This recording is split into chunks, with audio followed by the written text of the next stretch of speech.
करूंगा कि हमारे बीच में राहुल जवान जी हैं, उनका साफा बांध के स्वागत करेंगे।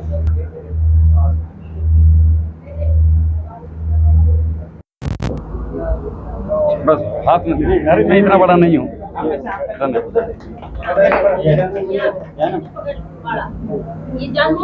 जी एक छोटा सा हैट है। धन्यवाद। एक बार तालियां एक बार जोर से। Thank you, thank you. अच्छा खुल गया सापा, कोई बात नहीं, इसको फिर परमानेंट बना के दे देना मुझे। हाँ। इसको साथ में ले जाऊंगा। और साइना जी निवेदन करूंगा कि वो साफा बांध के स्वागत करें और माला पहना दे। नहीं बांध माला बांधो भाई। आजकल महिलाएं आगे हैं, साफा बांधो।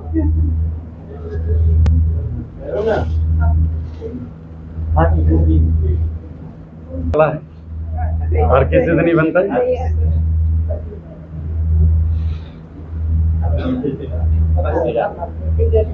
पीछे जा, सामने देखो, सामने एक और दे। Thank you. उधर देखो।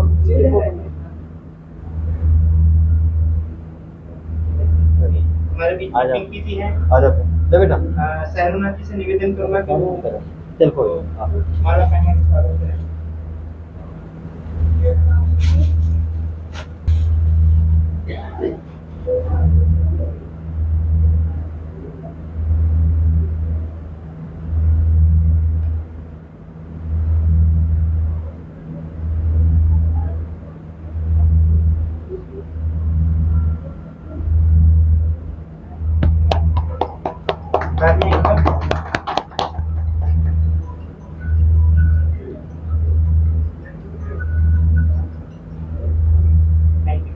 तो अभी हम सेशन स्टार्ट करेंगे। तो सबसे पहले मैं ये चाहूंगा कि आप लोग किसी भी तरह का कोई भी सवाल हो आप अपने पास रखें। उसके बाद जब सेशन खत्म होता है तो आप सवाल कर सकते हैं, ओपन डिस्कस करेंगे। तो अभी मैं इस सेशन को आगे लेने के लिए डॉक्टर साहब से निवेदन करूंगा कि डॉक्टर साहब सेशन स्टार्ट करें। Thank you. ये हम कौन सी जगह पे हैं? चहल का ताउड़ू। एक बार एक थोड़ा सा परिचय दे दीजिए आप, आपका नाम और हम कहाँ पे हैं और ये कौन से मतलब ऑर्गेनाइज किसने किया है प्रोग्राम, बाकी लोगों को पता चले। अभी हम जो हैं ताउड़ू ब्लॉक के एक चहल का गांव से हैं और चहल का गांव में कौन से जिले कौन से स्टेट में आता है? जिला जो है नूहू है और हरियाणा स्टेट से हैं और ताउड़ू ब्लॉक है और चहल का ग्राम पंचायत से हैं, जिसके अंदर हमारे करीब 14 गांव से हमने दो किसानों को यहाँ पे इकट्ठा किया है। और इसमें जो M3M और सर सैयद ट्रस्ट के संयुक्त तत्वाधान से ये एक जो है रासायनिक मुक्त कृषि से कर्ज मुक्त किसान की ओर से एक ट्रेनिंग का आयोजन किया गया है। और ये आज जो है इसमें आप सभी का इसमें एक ट्रेनिंग दी जाएगी जिसके अंदर आप जैविक खेती किस तरीके से आप बढ़ा सकते हैं उसके बारे में जानकारी दी जाएगी। Thank you.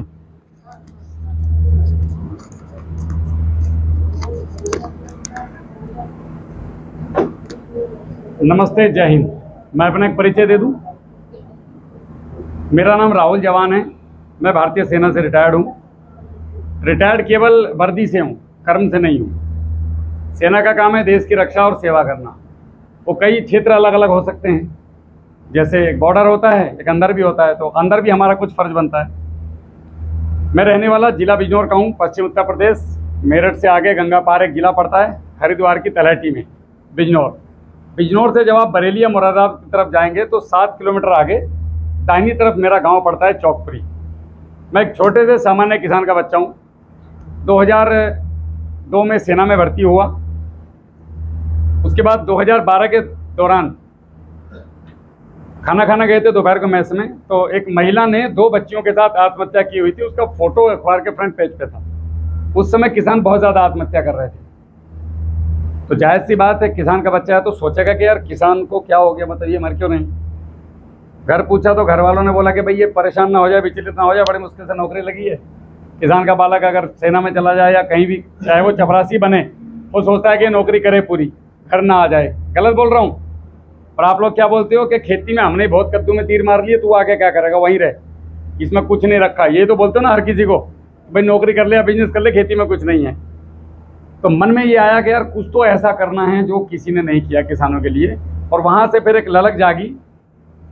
जब वहाँ गए पता करने जिस क्षेत्र में वो घटनाएं हुई थी, तो पता चला वो जागरूक नहीं है लोग। जैसे पीछे मैं एक बैंगन का खेत देख रहा था, इतने का बैंगन नहीं होगा, इतने की दवाई मार चुके होंगे अभी तक, और आधी दवाइयों के रिजल्ट नहीं होंगे। दुकान वाले पे जाओगे, उसकी कोई जिम्मेदारी नहीं है, वो कहेगा दूसरी ले जा, पिछली का पैसा बोले मुझे क्या पता, कंपनी से पूछ। यही होता है या रिजल्ट आ रहे हैं सभी को बढ़िया? हाँ पता है मेरे को। बस वहां से फिर खेती सीखनी शुरू की। खेती हमें भी नहीं आती थी, 16.5 साल के तो भर्ती हो गए थे, पौने 17 के फौज में। और खेती सीखते सीखते सीखते सीखते मन में ये तो थी कि एक दिन लोगों को सिखाना है। फिर वो जैसे जमात चलती है ना, गए अच्छी चीज़ें सिखाई और आगे बढ़ गए, गई और अच्छी चीज़ें सिखाई और आगे बढ़ गए। आपको लगता होगा कि जमात आई है दावत खाने के लिए, वो दावत खाना नहीं आते। अपना घर परिवार छोड़ के एक महीना वो पैदल भी चलते हैं, बसों में भी चलते हैं, गाड़ियों से भी चलते हैं। वो आप लोगों को अच्छी चीज़ें सिखाने आते हैं, जहालत दूर करने आते हैं, आपकी सामाजिक जहालत जो समाज में है। मैं खेती की जहालत दूर कर रहा हूँ, क्योंकि मेरे हाथ में यही है, इससे ज़्यादा मैं कर नहीं सकता। तो हर आदमी का अपना अपना एक क्षेत्र है, मैं खेती की जहालत को दूर करने में लगा हूँ। बस उसके बाद फिर 2017 में मन किया कि चलते हैं, लेकिन सेना ने नहीं जाने दिया, बड़ी मुश्किल से करते कराते। और 2020 में सेना से सेवानिवृत्ति मिली और फिर बोर्ड उठाया और निकल गए पूरे भारत में। अभी हम लगभग 21 राज्यों में सेवाएं दे रहे हैं, और भारत के बाद 8 देशों में, जैसे साउथ अफ्रीका हो गया आपका, और ऑस्ट्रेलिया हो गया, ऑस्ट्रिया हुआ, साइप्रस हुआ कंट्री, नेपाल है, भूटान है, आपके आसपास के पड़ोसी देश हैं, उनमें सब में लगभग हमारी गाइडलाइन चल रही है। हमारी गाइडलाइन मतलब कुछ ऐसा जादू नहीं है, एक इल्म है जो आप लोगों को पता नहीं है कि पंखा रखा है। लेकिन इस टीम में 3 लोग हैं मेन मुखिया। गणेश बोंडे हैं महाराष्ट्र से, एक राज कपूर किसान हैं, वो हैं रांची झारखंड से, और मैं हो गया यहाँ उत्तर प्रदेश से। उत्तर भारत लगभग मैं देखता हूँ। तो हमारे पास हर तरीके के किसान आते हैं, गेहूं वाले मिलेंगे, धान वाले मिलेंगे, सब्जी वाले आएंगे, गन्ने वाले आएंगे, हर तरीके के। लेकिन सभी की समस्या एक ही है, घुमा फिरा करके, कि भैया मेरे कीड़े कंट्रोल नहीं हो रहे, मेरी फंगस कंट्रोल नहीं हो रही, और मेरी ज़मीन में दुनिया भर की बीमारी है। अब किसानों को क्या बता रखा है कि बीमारी जो है आपके बैंगन में है, जबकि बीमारी आपकी ज़मीन में और आपके दिमाग में है। लेकिन बीमारी कहाँ बता रखी है? बैंगन के अंदर। इसमें सब्जी के किसान कितने हैं? ये सब्जी वाले हैं। बाकी लोग क्या उगाते हैं जी? अच्छा, उसके अलावा सब्जी, ठीक है। घरों में तो सब्जी उगाते हैं। हाँ, अभी जो मेन समस्या किसानों की है वो 3 ही हैं, फंगस, वायरस और कीड़ा, और ज़मीन रिस्पॉन्स नहीं दे रही। अब इसकी शुरुआत कहाँ से हुई? इसकी शुरुआत हुई 1962 में, जब हरित क्रांति देश में आई। तो कोई भी आदमी हो, पेट भरने की उसकी जिम्मेदारी होती है जो देश का नेतृत्व कर रहा है। उस समय वर्तमान सरकार को लगा कि भाई थोड़ा सा रासायनिक फर्टिलाइजर देश में यूज होना चाहिए, ताकि जो लोग हमारे 7 में से 3 लोग भूखे सो रहे थे या उनके पास पूरा खाना खाने के लिए नहीं था, तो उस समय में रासायनिक आए। जो बुढ़े हैं, पुराने आदमी हैं, उनको पता होगा। जब आकर के कृषि विभाग वाले डाल करके खेतों में जाते थे कि यूरिया का रिजल्ट आया, देखो डालो खेतों में, ये डलवाए गए ना, ला करके डाले तो नहीं कि नई पौध को तो नहीं पता है, पुराने वालों को सबको पता है। अब वो धीरे धीरे क्या हुआ कि 25 साल की संस्तुति थी उनकी, जहाँ तक मेरी नॉलेज है, कि 25 साल बाद हम इनको बंद कर देंगे। हमारी ज़मीनों में अब ये ऐसे ही समझ लो जैसे मैं आपके यहाँ पे आया हूँ और आपने मेरे अकेले आदमी के भोजन की व्यवस्था की हुई है, लेकिन मेरे साथ में 4 और आ गए। आपका क्या नाम है? आरिफ। अब आरिफ भाई ने बोला कि मम्मी राहुल भैया आ रहे हैं, खाना बना लो। मम्मी ने खाना बना लिया। 2 मेरे साथ और चले गए, ये दोनों बैठ करके साथ में। मम्मी ने बोला बेटा आरिफ एक काम कर, खाना तो कम पड़ जाएगा, बेइज्जती हो जाएगी, बाहर से आए हैं, तो अड्डे पे जा और समोसे लेके आ जा, और 2-2 केले ले आ, थोड़ी जी 2-4 रसगुल्ले ले आ और कोल्ड ड्रिंक ले आ। पहले इनको नाश्ता करा दे बाजार के खाने से, तो इनका पेट भर जाएगा। बाकी एक आदमी के खाने में मैं उलट पुलट कर दूंगी। मेरी बात को ध्यान से सुनना, हमारे खेतों में यही हुआ है। अब ये समोसे और जो बाजार क्या है, रासायनिक फर्टिलाइजर और पेस्टिसाइड, इंसेक्टिसाइड जो भी थे। मम्मी कौन है? जमीन। हम कौन है? किसान। इस चीज़ को रिलेट करके चलना है, समझाने की वजह से बता रहा हूँ आप लोगों को। तो मम्मी ने को क्या हुआ, जब आप लेके आ गए, अब जब हमने 2-2 समोसे खा लिए, 2-2 केले खा लिए, तो पेट में गुंजाइश कहाँ बचेगी? तो हमने थोड़ा बहुत खाना खाया घर का और हमने बोला अरे भाई हम खाना नहीं खा पाएंगे, हो गया, धन्यवाद, आपकी इज्जत बच गई। अब मम्मी को ये बात समझ में आ गई कि इसका मतलब अड्डे पे भी भोजन मिलता है। मैं तो पागल हूँ, दिन रात खाना बना रही हैं 5-5 आदमी का। अगली बार फिर आए हम, तो आपने बोला मम्मी इस बार 5 आएंगे, तो मम्मी ने बोला भाग अड्डे पे। उन्होंने फिर 2 आदमी का खाना बनाया और 5 आदमी को खाना पूरा कर दिया। अब आरिफ को भी मजा आने लगा। पहले मम्मी बोलती थी तू चावल चला, ये चटनी पीस, ये कर। अब आरिफ भी जाता है सीधा और पन्नी उठाई और आ गया, खाया और छुट्टी। मेहमान भी खुश, आरिफ भी खुश, मम्मी भी खुश। अब धीरे धीरे करते करते मम्मी को आदत पड़ गई खाना ना बनाने की। मम्मी ने बोला अड्डे पे जा, पैसे ले और खाना खा, मौज ले। घर के जो बर्तन भांडे थे वो भी बेच दिए। समझ रहे हो मेरी बात? और अब जा आरिफ डिपेंड हो गया बाजार पे। अब आरिफ को समझ कब आ रही है कि जब आरिफ को डॉक्टर ने बोला कि तेरा कोई भी शरीर का सिस्टम काम नहीं कर रहा है, तेरी किडनी गई, आँख तेरी खराब है, छोटी और बड़ी दोनों, पेट में तेरे बैक्टीरिया नहीं, आँख तेरी गड़ी हुई जमीन में, आरिफ चल नहीं पा रहा है 100 मीटर। अब आरिफ को याद आ रही कि मैं हेल्थ ठीक कर लूँ। आप लोगों को अब समझ में आ रहा है कि जीवाणु का भी कोई रोल है दुनिया में। ठीक है, अभी तक तो ये था कि हमारे खेत में जीवाणु बहुत थे, तो हम जो भी डालते थे जीवाणु उसको सोलेबल बना करके और पौधे को दे रहे थे। मतलब डीएपी का 1 दाना डाला, 1 दाने को 3 दाने बना करके जीवाणु खेत में दे रहे थे। तो हमें लग रहा था 1 बोरी नहीं, इस बार 2 बोरी डाल। हद कर दी, हद। गाड़ी में अगर 140 की सुई है तो 140 मत चलाओ, नहीं तो ऐसे पलटे की माचिस की डिब्बी की तरह हाईवे पे, और तुम टेम्पो चूहे की तरह लटके मिलोगे वहाँ क्रेन में। होता है ना, गाड़ी 80 के ऊपर चलान करता है, 120 के ऊपर जाके चलान है वो, इसीलिए आपको रोकने के लिए। लेकिन खेती में कोई चलान नहीं है, ना कोई आपको रोकने वाला। जलालुद्दीन ने बोला आरिफ 2 बोरी डाल लगा, मैं कौन सा इससे पतला हूँ, लाबा 2.5 बोरी लेके आ, हम तो तेरे से ज़्यादा पैसे वाले हैं। फिर होड़ लग गई, 1.5 बोरी, 2 बोरी, 2 बोरी, 2.5 बोरी, 2.5 बोरी, 3 बोरी। और आप लोग ने गाड़ी स्पीड कंट्रोल नहीं करी। अब आप उस स्थिति में आ गए कि आपके ब्रेक मार रहे हो तो ब्रेक फेल हो रहे हैं। कई बार करके देखना, मैंने किया है, ओवर स्पीड जाके ब्रेक मारना, ब्रेक ही नहीं लगेगा और गाड़ी स्लिप होती है, फिर जैसे साबुन पे स्लिप हो रही है ऐसे अब खेती स्लिप हो रही है। अब कुछ नहीं समझ में आ रहा है कि क्या करूं, या अल्लाह एक बार बचा ले, जिंदगी में नहीं करूंगा गाड़ी, 100 से ऊपर कभी नहीं चलाऊंगा। अब अल्लाह क्या करेगा, गलती तो तुमने करी, और जो गुनाह करा है उसकी सज़ा तो मिलती है, थोड़ी या ज़्यादा वो अलग बात है। तो हमारी गाड़ी अब ओवर स्पीड में चली गई, और अब हमारे यहाँ ना तो कोई फर्टिलाइजर काम कर रहा है, वो जो डीएपी की बोरियाँ भी पता नहीं कहाँ जा रही। आप लोग गाली दे रहे हो कंपनियों को कि नकली दवाई बना रहे हैं कंपनी वाले साहब, किसानों को फायदा नहीं हो रहा है, समझ रहे हो, लेकिन ओवरडोज हो गई। आप 1 हफ्ते तक 1 चम्मच नमक फालतू खा के देखो, 1 हफ्ते के बाद जो नमक खा रहे थे उस नमक में टेस्ट ही नहीं आएगा, आपको फेंक दोगे थाली उठा के। और 1 हफ्ते तक नमक कम करके देखो, उसी नमक में मजा आने लगेगा। ऐसे ही चीनी के साथ है, ऐसे ही जिंदगी के साथ है, ऐसी आदतों के साथ है। 1 मंडल पी रहे हो बीड़ी का, 2 पियो, धीरे धीरे वो 2 भी छूट जाएंगे 1-1.5 महीने में। तो हमने क्या किया, ये रसायन को छोड़ने की नहीं सोची, अब हम मजबूरी में छोड़ रहे हैं, जब कुछ दिख ही नहीं रहा है कि रास्ते सब बंद। अब खेती या तो छोड़ दो, अब ठेके पे भी कौन लेगा, उसकी हो ही नहीं रही, वो तुम्हारी क्यों लेगा। अब हमें सोचना क्यों है, मैं यहाँ क्यों खड़ा हूँ, आने वाली नस्लें क्या खाएंगी भाई। आप नमाज तब पढ़ोगे मस्जिद में जाके जब यहाँ पे रोटी होगी, आवाज़ ना निकलती है नहीं।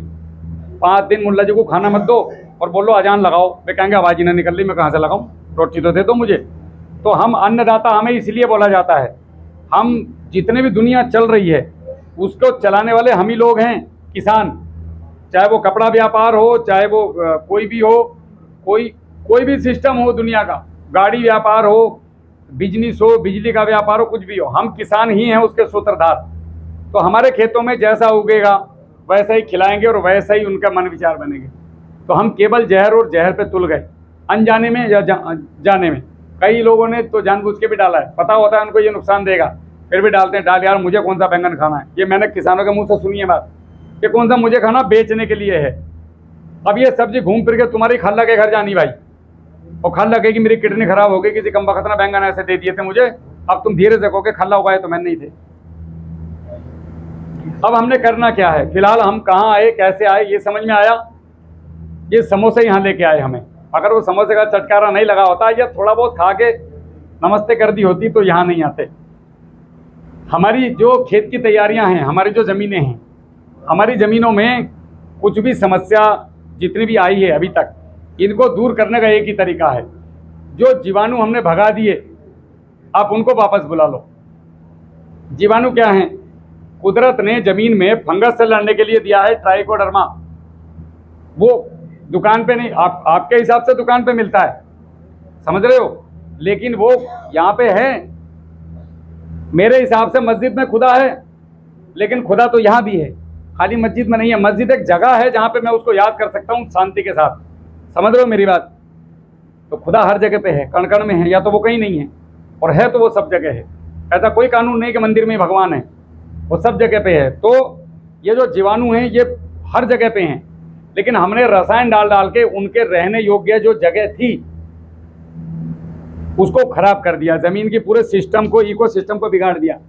तो जीवाणु या तो नीचे चले गए या फिर वो आ गए डोरमेंसी में। डोरमेंसी आप समझते हैं, सोने वाली अवस्था, जब कोई भी चीज़ अनुकूल नहीं होती। जैसे सपोज करो यहाँ पे अभी कोई सांप आ जाए तो हमारी मीटिंग थोड़ी देर के लिए स्थगित हो जाएगी, तो क्या मीटिंग मर गई? नहीं। जब वो हम सांप पकड़ के बाहर छोड़ देंगे तो वापस से स्थिति अनुकूल बनेगी और फिर हमारी मीटिंग चालू हो जाएगी। तो हमारे खेतों में जब हम स्थिति दोबारा से अनुकूल बनाएंगे जीवाणुओं की, तो वापस से हमारी स्थिति वही हो जाएगी जो पहले थी। अब वो कैसे होगी? अभी हम जो भी रासायनिक खाद डाल रहे हैं, लोग क्या करते हैं, आप जो भी रासायनिक खाद दे रहे हो उसको पूरा एकदम से जीरो कर दो।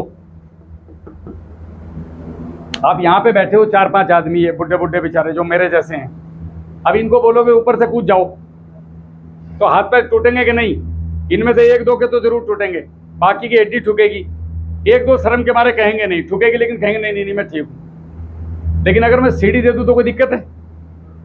पहले डंडे पर पैर रखो, दूसरे पर रखो, तीसरे पर रखो, नीचे आ जाओ।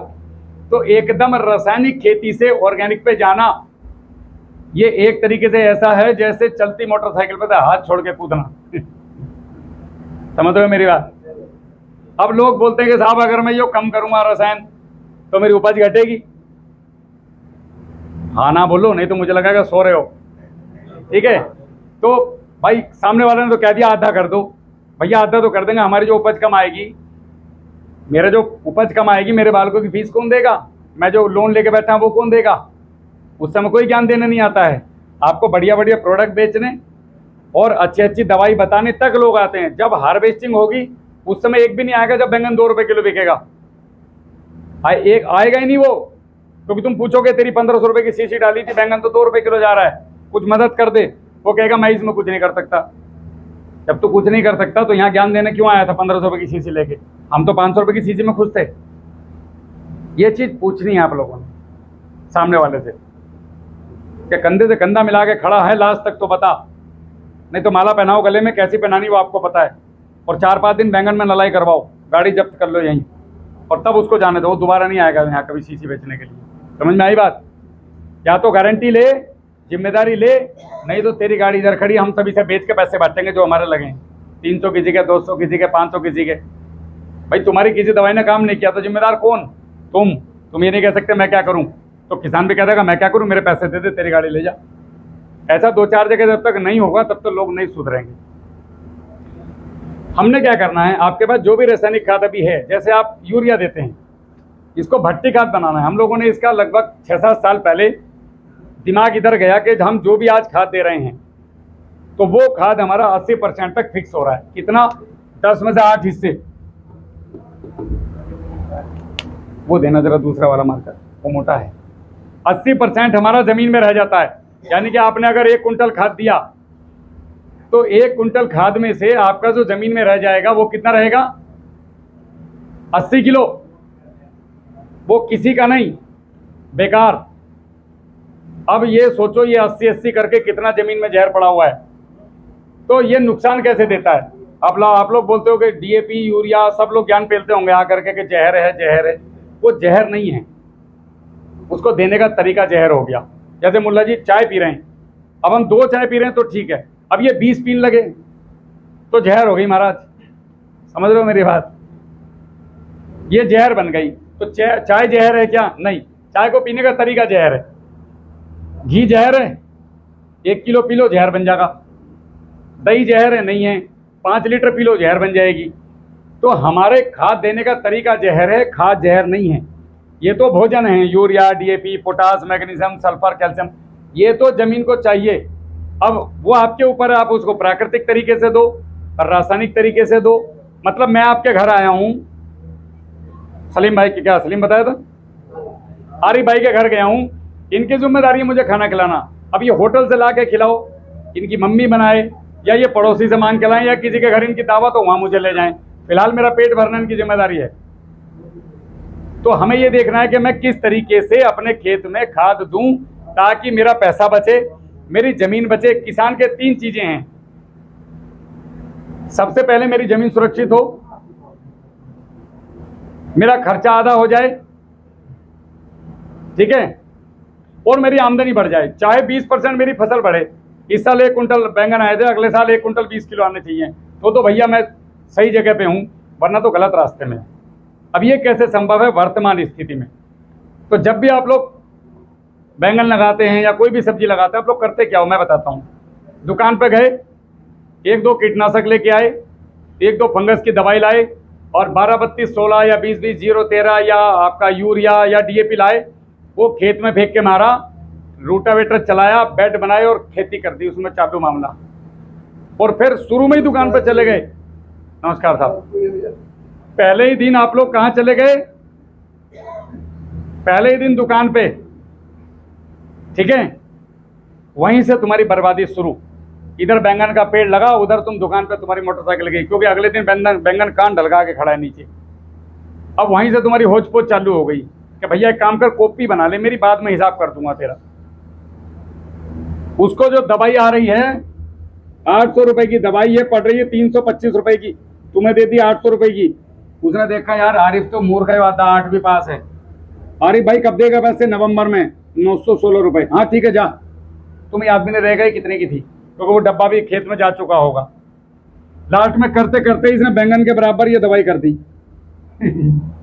अब आरिफ अगर हिसाब जोड़े तो पहली बात तो जमीन का तुम किराया नहीं जोड़ते, वरना जोड़ो। ठेके पे क्या रेट चल रहा है जमीन का? यहाँ ठेके पे क्या रेट है जमीन अगर मैं लूं? 30,000 रुपए की 1 एकड़, 1 साल के लिए, तो 30,000। और बैंगन चलता है लगभग 5 महीने, तो उसको जोड़ लो आप, 12 या 36, लगभग 3,000 रुपये महीने का, तो 15,000 रुपये तो बैंगन के हो गए। और मैं कम से कम किसान हूं तो 150, मजदूर से आधी औकात तो मेरी भी है। मजदूर 400 का है, तो मैं कम से कम 200 का ना 150 का तो हुई, तो 4.5 से 5, और 500 का मैं तेल फूक दूँ खेत तक जाने में, मजदूर लाने में।